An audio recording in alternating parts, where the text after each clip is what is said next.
भारतीय संविधान। भारत सरकार अधिनियम 1858, गवर्नमेंट ऑफ इंडिया एक्ट 1858। इसका उद्देश्य प्रशासनिक मशीनरी में सुधार करना था। इसमें प्रावधान किए गए कि इसके द्वारा ईस्ट इंडिया कंपनी का शासन समाप्त कर दिया गया और ब्रिटिश क्राउन का सीधे नियंत्रण भारत पर शुरू हुआ। दूसरा परिवर्तन ये हुआ कि गवर्नर जनरल का पद नाम बदलकर अब उसे भारत का वायसराय कहा गया। इस पद पर नियुक्त होने वाला पहला व्यक्ति लॉर्ड कैनिंग था, यानी भारत का पहला वायसराय लॉर्ड कैनिंग था। और ईस्ट इंडिया कंपनी का अंतिम गवर्नर जनरल जो था वो भी लॉर्ड कैनिंग ही था।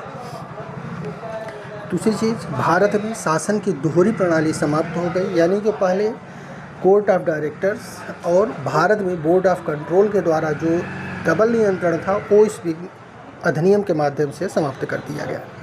एक नया पद भारत के राज्य सचिव, इंडियन स्टेट सेक्रेटरी का गठन किया गया, जिस पद पर एक ब्रिटिश कैबिनेट मंत्री होता था और वो भारत के शासन प्रशासन पर सीधे नियंत्रण रखता था।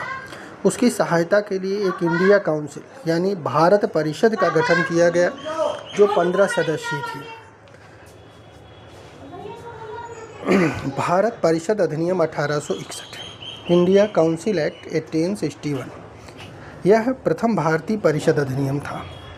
दूसरा, इसके माध्यम से पोर्टफोलियो सिस्टम की शुरुआत हुई, यानी विभागीय प्रणाली जो हम वर्तमान में मंत्रिमंडल प्रणाली देखते हैं, इसकी शुरुआत जो हुई थी इसी अधिनियम के माध्यम से हुई थी।